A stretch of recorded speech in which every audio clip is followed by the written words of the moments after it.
All right, welcome back, everyone. This time we're going to go ahead and we're going to finish up the body work right up to the point that we're ready to put the primer on it. So let's get started. I've created a bit of a controversy and I want to address that. So, a couple of things on the hood scoop. First of all, when we told you how we were going to apply the hood scoop to the car, we told you that we measured it and centered it on the hood. There's a gentleman on the forums who, and I would call probably one of the most experienced body guys when it comes to factory 5 cars that's out there. And he pointed out that the way these chassis are built, if you don't do it centered on the body of the car itself, you're probably going to run into problems. So naturally, I was a little bit panicked, and I put mine on the car and measured it all out, already mounted, didn't have much choice of how it came out. But I was lucky in that it was only off by a little bit less than an eighth of an inch. So I did okay. So that could be because of how we fitted the trunk to the car and how we mounted or the hood to the car and how we got that all sorted. And it could just be dumb luck. So keep that in mind. When you go to mount your hood scoop, the, let's call it majority opinion, is that you want to center it on the center of the body, and that'll help you get your stripes straight. If you're not doing stripes, it's a lot easier, because if you're off by a little here or there, you know, that's easy to hide. The second thing is some people had questions about the JB weld. The JB weld that we used to initially attach it to the hood of the car was not to hold it on the hood of the car for when you drive down the road. Chances are pretty good that would rip off and go flying away. That was there to hold it in place while we flipped it over and got all of the fiberglass in, and the fiberglass really does the heavy lifting. The real intent of the JB weld is to hold it all in place while I'm underneath it, jacking around, getting all that fiberglass in place. So keep those in mind when you do your project. Let's get to work. Okay, so first of all, as you look at this area Gary has sanded here, you notice it starts here and goes all the way out to here. I've seen some videos where a guy sands like this wide, and he's like, all right, we're looking good. Let's get some primer on this thing and get some color to it. What we're looking for here, though, is we want a smooth transition from here down to here. And with the waves in the mold and all that sort of stuff, we had to kind of spread out a little bit wider to compensate for the irregularities that are in the mold itself, right? So that's how we got that looking good. If you look here, this is one of the things you need to look out for.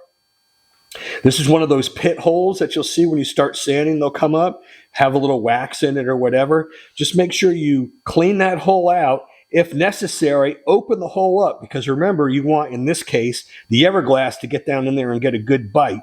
You'll see sometimes where the hole is like half open, but you can tell it like goes hollow up into here or wherever. Open all that up so you can get that everglass in there, and it's not going to be something that's just going to pop off a year or so down the road.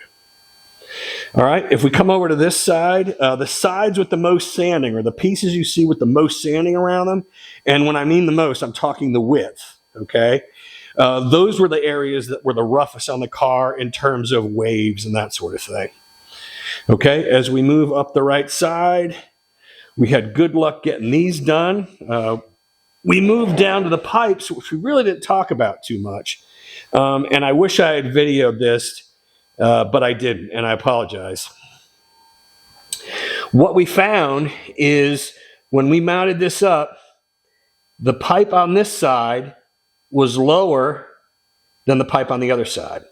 And I was pretty concerned at how we were going to fix that. But the fix was actually quite easy.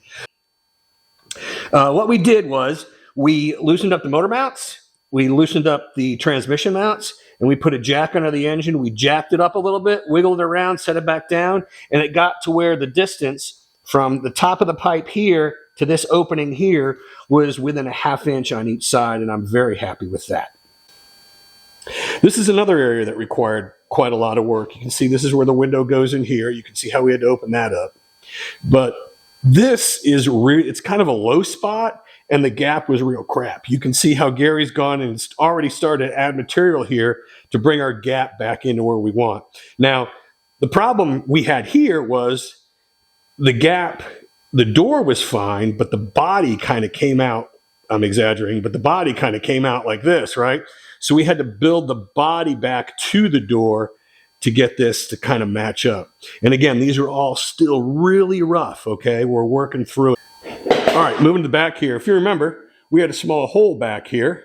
And this was also very low compared to the door when everything else on the door was where we wanted it. So not only does it help in repairing the hole, we use that fiberglass to build this up and get this to match up a little better. Also, we had to build it towards the door because this gap was just huge at the time. And it still needs a little work, but we'll get there. Now, moving down the back, nothing cosmic here, same as the front. The wider the area he sanded, the more irregularities that were in the body. Okay, so you can see back here, this is a pretty wide gap. And what his goal is to make this a smooth flow all the way to the back and not wavy. Okay, this is another area right in here that required some buildup. And again, we had to build our gap back here. And same thing on the other side.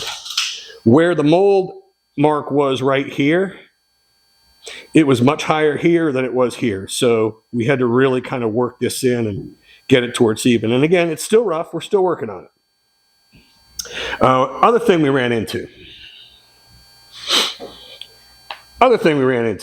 So I had to open up the holes just a little bit so they didn't interfere with the bars. You'll probably have to do the same thing. However, I went with the breeze bars, as you've heard me talk about. And the difference between the breeze bars and the factory 5 bars is the breeze bars are much lower. So the angle of the bar is much more severe. Whereas the factory 5 bars are like this, the breeze bar, the back one, is like that. So that means this hole has to be elongated to handle that extra slant, okay? That's easy. Here's the hard part.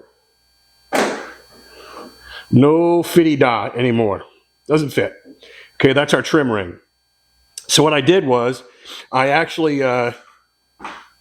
used this as a template and drew it out. I think I went 5/8 of an inch longer. And I went online to a place that will laser cut it and send it back to me. And then I can get it plated and it'll fit right in there. I'll put the company I used in the remarks below. I get delivery of those tomorrow. I'll show you what they look like. Pretty excited about that. That was a lot easier fix than I thought it was going to be.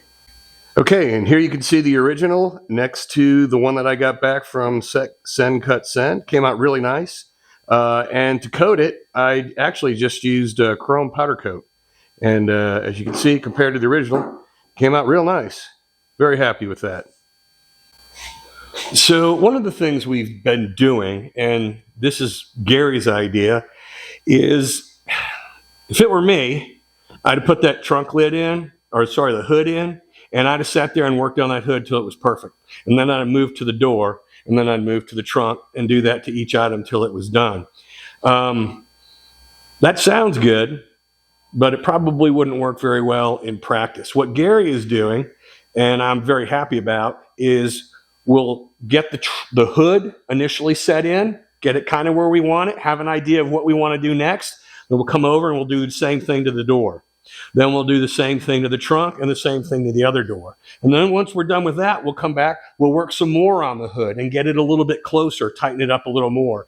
And the reason for that is this whole body does kind of move a lot. So anything you do to one part of the car really does affect the other part of the car. So I'm pretty happy that we're doing it this way, and it seems to be working out really well. So proof will be in the pudding when we throw the paint on it. So let's see what happens. We're going to put on a heavy coat of the fiberglass, and then we're going to hit it. As you can see here, we've already hit it with the angry cheese grater to get our basic shape.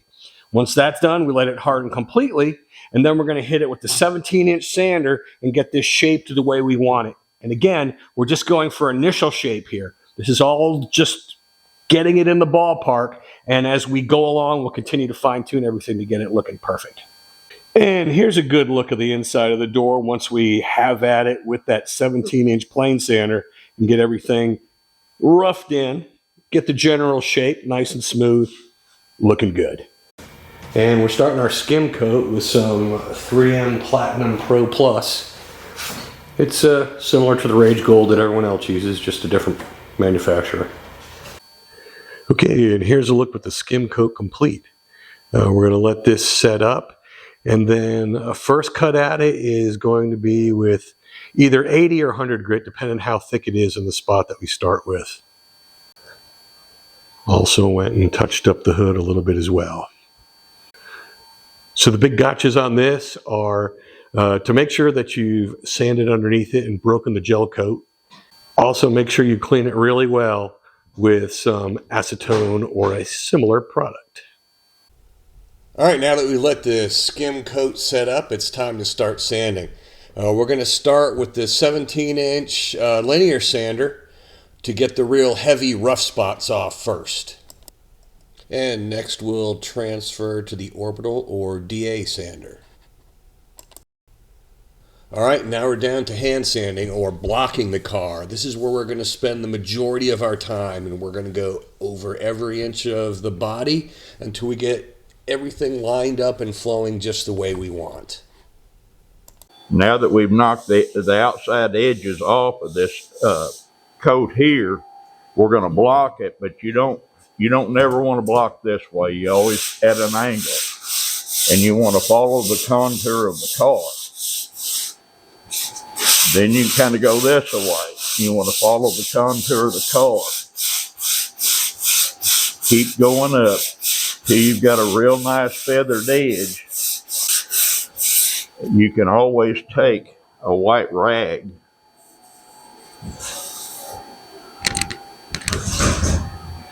and rub your hand along with that rag, and you'll find any waves. They will show up. Your palm will feel it before your fingers. It'll show you any high or low spots. And right in here, it's got a little bit of a contour up. That's why we're not, I'm kind of keeping more of an angle rather than just doing that. Okay, and so it goes for the next several hours. At this point, it's all pretty repetitive. Just take your time. Remember, the more time and effort you put in the preparation phase with the body filler and the primer and all that other stuff, the better your paint job is going to look and the longer it's going to last. All right, well, I've still got a couple hours worth of sanding left to go, but I'm going to go ahead and cut the video off here. Really appreciate you watching. Please don't forget to like and subscribe. And on the next video, we're going to get the primer on it and we're going to start moving towards that color coat. So please tune in.